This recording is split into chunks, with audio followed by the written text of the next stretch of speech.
श्रीनीलकण्ठस्तवः। नमो भूतनाथं नमो देवदेवं नमः कालकालं नमो दिव्यतेजं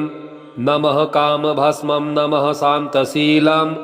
भजे पार्वतीवल्लभं नीलकण्ठं सदा तीर्थसिद्धं सदा भक्तरक्षं सदा शैवपूज्यं सदा शुभ्रभस्मं सदा ध्यानयुक्तं सदा ज्ञानतल्पं भजे पार्वतीवल्लभं नीलकण्ठं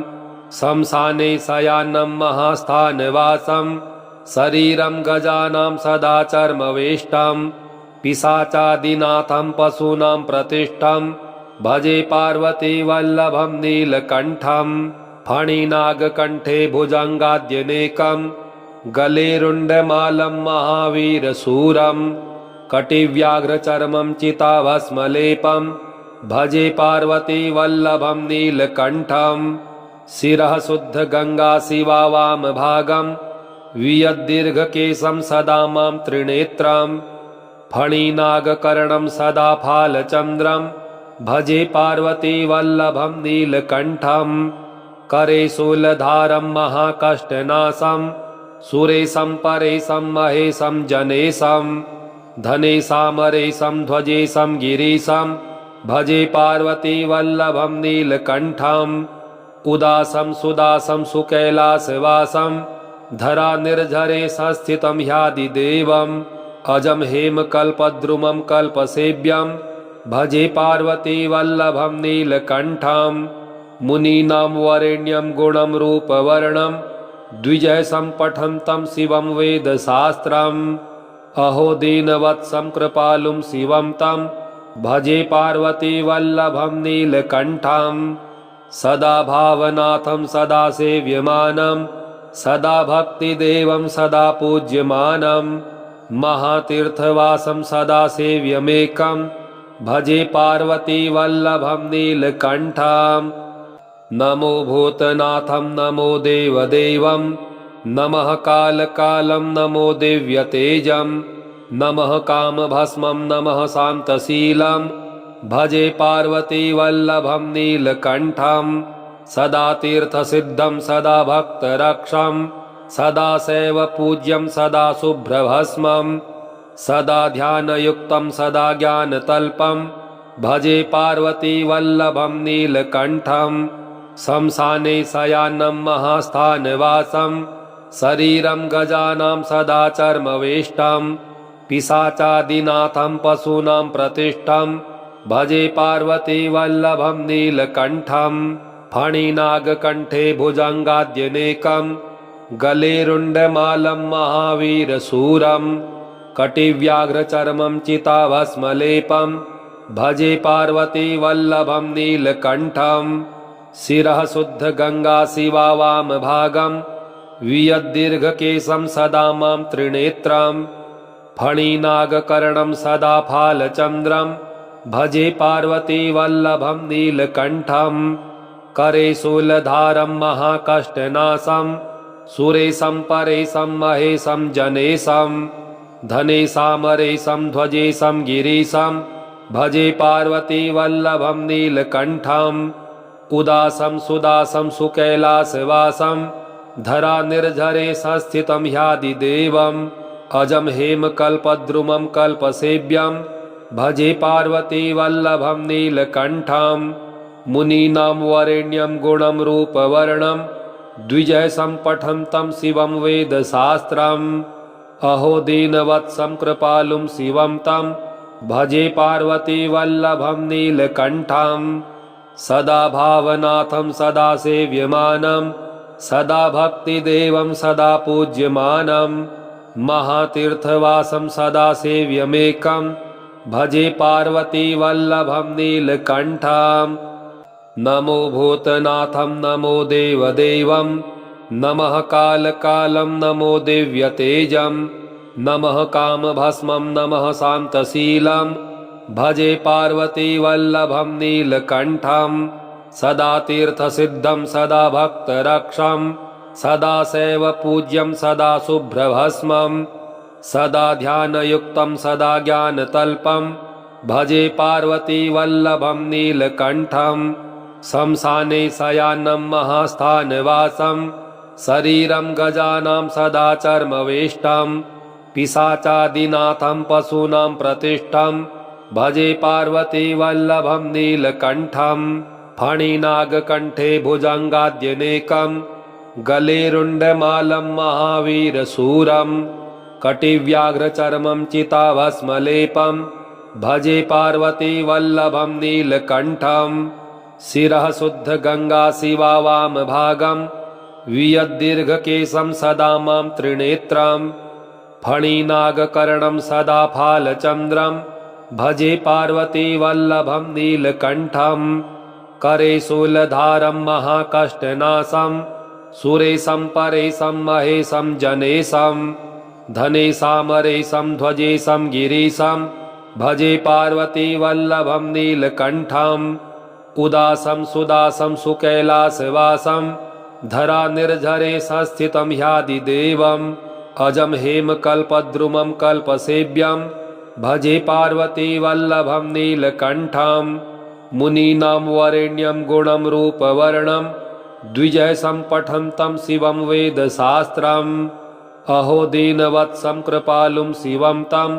भजे पार्वतीवल्लभं नीलकण्ठं सदा भावनाथं सदा सेव्यमानं सदा भक्तिदेवं सदा पूज्यमानं महातीर्थवासं सदा सेव्यमेकं भजे पार्वतीवल्लभं नीलकण्ठं नमो भूतनाथं नमो देवदेवं नमः कालकालं नमो दिव्यतेजं नमः कामभस्मं नमः शान्तशीलं भजे पार्वतीवल्लभं नीलकण्ठं सदा तीर्थसिद्धं सदा भक्तरक्षं सदा शैवपूज्यं सदा शुभ्रभस्मं सदा ध्यानयुक्तं सदा ज्ञानतल्पं भजे पार्वतीवल्लभं नीलकण्ठं शंसाने शयानं महास्थानवासं शरीरं गजानां सदा चर्मवेष्टं पिशाचादिनाथं पशूनां प्रतिष्ठं भजे पार्वतीवल्लभं नीलकण्ठं फणिनागकण्ठे भुजङ्गाद्यनेकं गले रुण्डमालं महावीरशूरं कटिव्याघ्रचर्मं चिताभस्मलेपं भजे पार्वतीवल्लभं नीलकण्ठं शिरः शुद्धगङ्गा शिवा वामभागं वियद्दीर्घकेशं सदा मां त्रिनेत्रं फणिनागकर्णं सदा फालचन्द्रं भजे पार्वतीवल्लभं नीलकण्ठं करे शूलधारं महाकष्टनाशं सुरेशं परेशं महेशं जनेशं धनेशामरेशं ध्वजेशं गिरीशं भजे पार्वतीवल्लभं नीलकण्ठं उदासं सुदासं सुकैलासवासं धरानिर्झरे संस्थितं ह्यादिदेवम् अजं हेमकल्पद्रुमं कल्पसेव्यं भजे पार्वतीवल्लभं नीलकण्ठं मुनीनां वरेण्यं गुणं रूपवर्णं द्विजयसं पठन्तं शिवं वेदशास्त्रम् अहो दीनवत्सं कृपालुं शिवं तं भजे पार्वतीवल्लभं नीलकण्ठं सदा भावनाथं सदा सेव्यमानं सदा भक्तिदेवं सदा पूज्यमानं महातीर्थवासं सदा सेव्यमेकं भजे पार्वतीवल्लभं नीलकण्ठं नमो भूतनाथं नमो देवदेवं नमः कालकालं नमो दिव्यतेजं नमः कामभस्मं नमः शान्तशीलं भजे पार्वतीवल्लभं नीलकण्ठं सदा तीर्थसिद्धं सदा भक्तरक्षं सदा शैवपूज्यं सदा शुभ्रभस्मं सदा ध्यानयुक्तं सदा ज्ञानतल्पं भजे पार्वतीवल्लभं नीलकण्ठं शंसाने शयानं महास्थानवासं शरीरं गजानां सदा चर्मवेष्टं पिशाचादिनाथं पशूनां प्रतिष्ठं भजे पार्वतीवल्लभं नीलकण्ठं फणिनागकण्ठे भुजङ्गाद्यनेकं गले रुण्डमालं महावीरशूरं कटिव्याघ्रचर्मं चिताभस्मलेपं भजे पार्वती वल्लभं नीलकण्ठं शिरः शुद्ध गंगा शिवा वामभागं वियद्दीर्घकेशं सदा मां त्रिनेत्रं फणिनागकर्णं सदा फालचन्द्रं भजे पार्वती वल्लभं नीलकण्ठं करे शूलधारं महाकष्टनाशं सुरेशं परेशं महेशं जनेशं धनेशामरेशं ध्वजेशं गिरीशं भजे पार्वती वल्लभं नीलकण्ठं उदासं सुदासं सुकैलासवासं धरा निर्झरे संस्थितं ह्यादिदेवम् अजं हेमकल्पद्रुमं कल्पसेव्यं भजे पार्वती वल्लभं नीलकण्ठं मुनीनां वरेण्यं गुणं रूपवर्णं द्विजयसं पठन्तं शिवं वेदशास्त्रम् अहो दीनवत्सं कृपालुं शिवं तं भजे पार्वती वल्लभं नीलकण्ठं सदा भावनाथं सदा सेव्यमानं सदा भक्तिदेवं सदा पूज्यमानं महातीर्थवासं सदा सेव्यमेकं भजे पार्वती वल्लभं नीलकण्ठं नमो भूतनाथं नमो देवदेवं नमः कालकालं नमो दिव्यतेजं नमः कामभस्मं नमः शान्तशीलं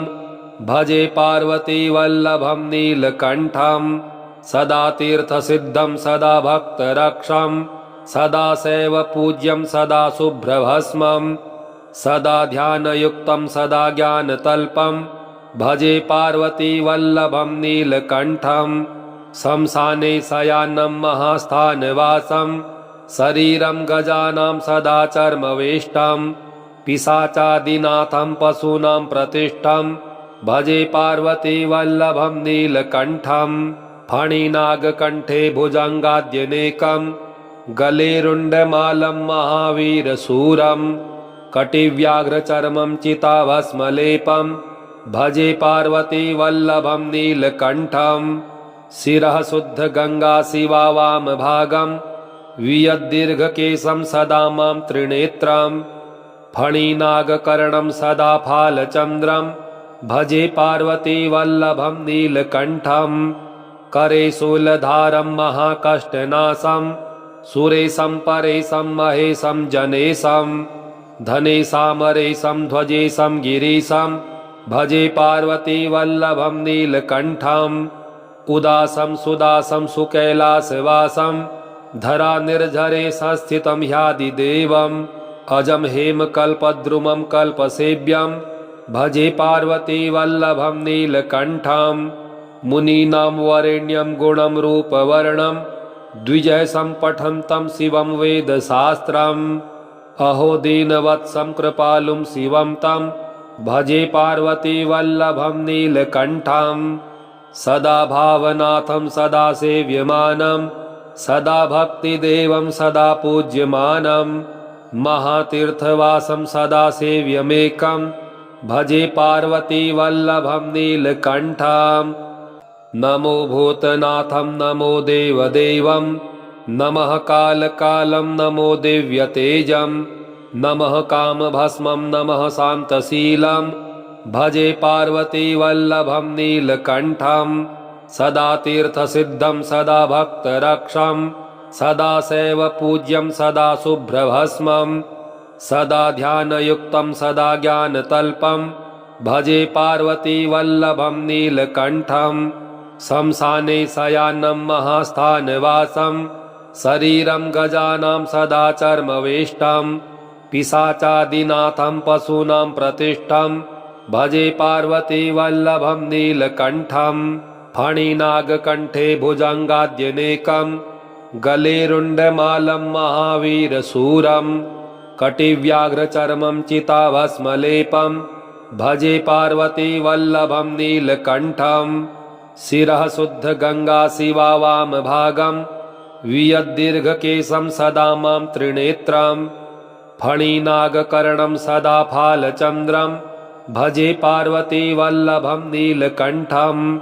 करे शूलधारं महाकष्टनाशं सुरेशं परेशं महेशं जनेशं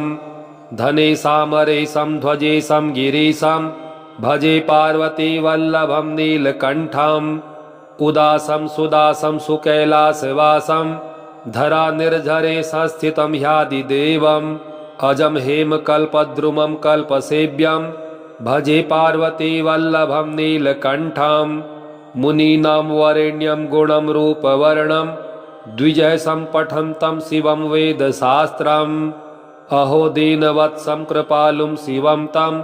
भजे पार्वतीवल्लभं नीलकण्ठम् सदा भावनाथं सदा सेव्यमानं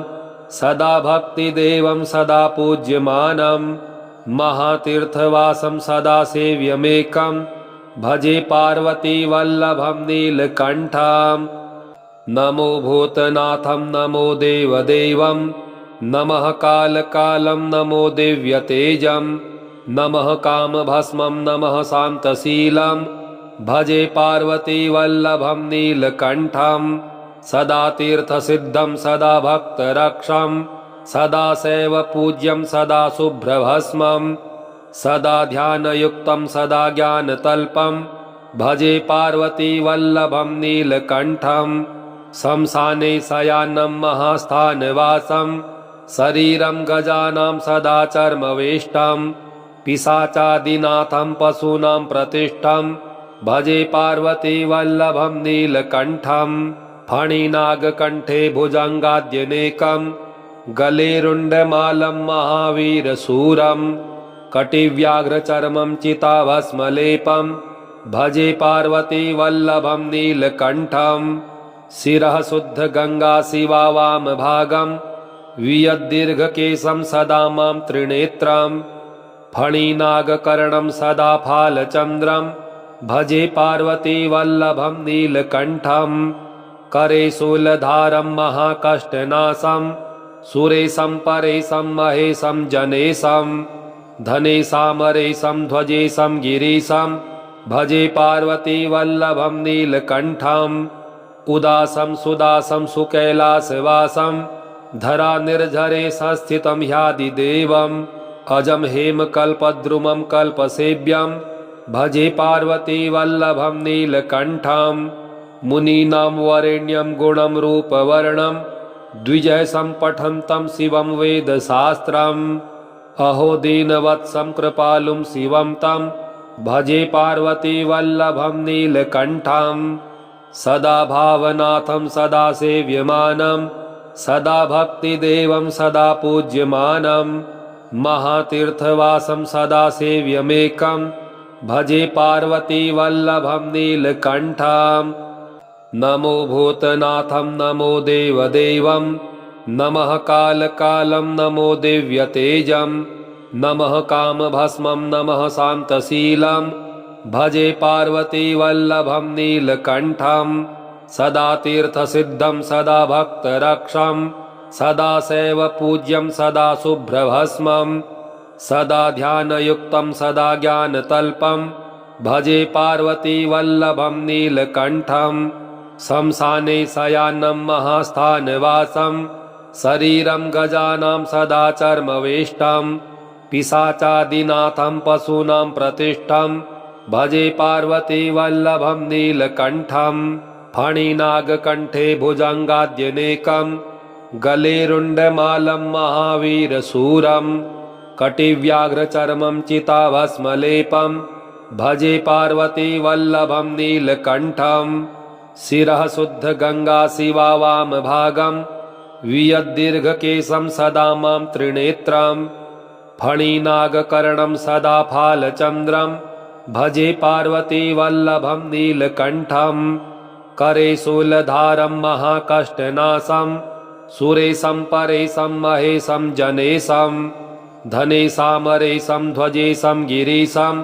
भजे पार्वतीवल्लभं नीलकण्ठम् उदासं सुदासं सुकैलासवासं धरानिर्झरे संस्थितं ह्यादिदेवम् अजं हेमकल्पद्रुमं कल्पसेव्यं भजे पार्वतीवल्लभं नीलकण्ठं मुनीनां वरेण्यं गुणं रूपवर्णं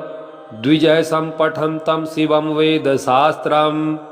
अहो दीनवत्सं कृपालुं शिवं तं भजे पार्वतीवल्लभं नीलकण्ठम् सदा भावनाथं सदा सेव्यमानं सदा भक्तिदेवं सदा पूज्यमानं महातीर्थवासं सदा सेव्यमेकं भजे पार्वती वल्लभं नीलकण्ठम्। नमो भूतनाथं नमो देवदेवं नमः कालकालं नमो दिव्यतेजं नमः कामभस्मं नमः शान्तशीलं भजे पार्वती वल्लभं नीलकण्ठं। सदा तीर्थसिद्धं सदा भक्तरक्षं सदा शैवपूज्यं सदा शुभ्रभस्मं सदा ध्यानयुक्तं सदा ज्ञानतल्पं भजे पार्वती वल्लभं नीलकण्ठं। शमशाने शयानं महास्थानवासं शरीरं गजानां सदा चर्मवेष्टं पिशाचादिनाथं पशूनां प्रतिष्ठं भजे पार्वती वल्लभं नीलकण्ठं। फणिनागकण्ठे भुजङ्गाद्यनेकं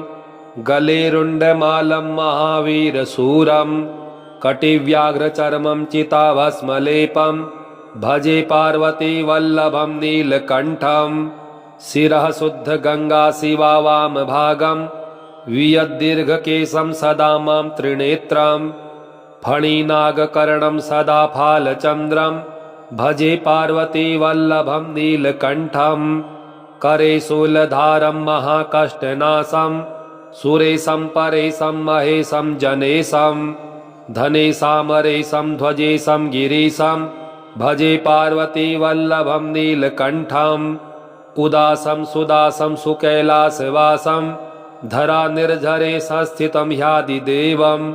अजं हेमकल्पद्रुमं कल्पसेव्यं भजे पार्वती वल्लभं नीलकण्ठं। मुनीनां वरेण्यं गुणं रूपवर्णं द्विजयसं पठन्तं शिवं वेदशास्त्रम् अहो दीनवत्सं कृपालुं शिवं तं भजे पार्वती वल्लभं नीलकण्ठं। सदा भावनाथं सदा सेव्यमानं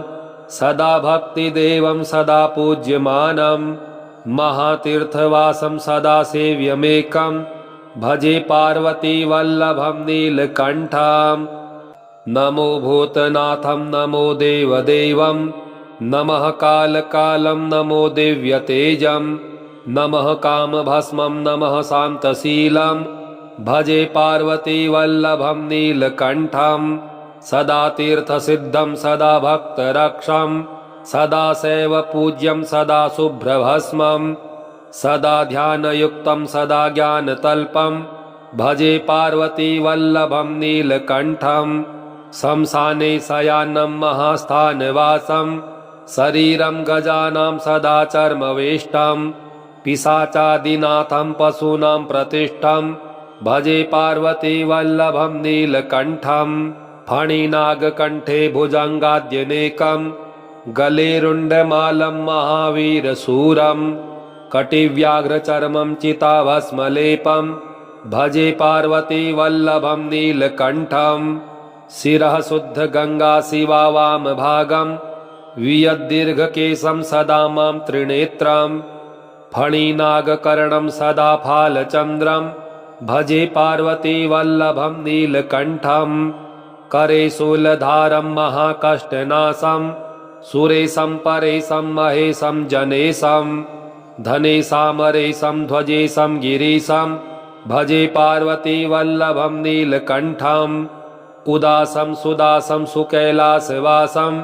धरा निर्झरे संस्थितं ह्यादिदेवम् अजं हेमकल्पद्रुमं कल्पसेव्यं भजे पार्वती वल्लभं नीलकण्ठं। मुनीनां वरेण्यं गुणं रूपवर्णं द्विजयसं पठन्तं शिवं वेदशास्त्रम् अहो दीनवत्सं कृपालुं शिवं तं भजे पार्वती वल्लभं नीलकण्ठं। सदा भावनाथं सदा सेव्यमानं सदा भक्तिदेवं सदा पूज्यमानं महातीर्थवासं सदा सेव्यमेकं भजे पार्वती वल्लभं नीलकण्ठम्। इति श्रीमच्छङ्करयोगीन्द्र विरचितं श्रीपार्वतीवल्लभाष्टकं नाम नीलकण्ठस्तवः। श्रीशिवार्पणमस्तु। ओं श्री शाम्ब सदाशिवाय नमः।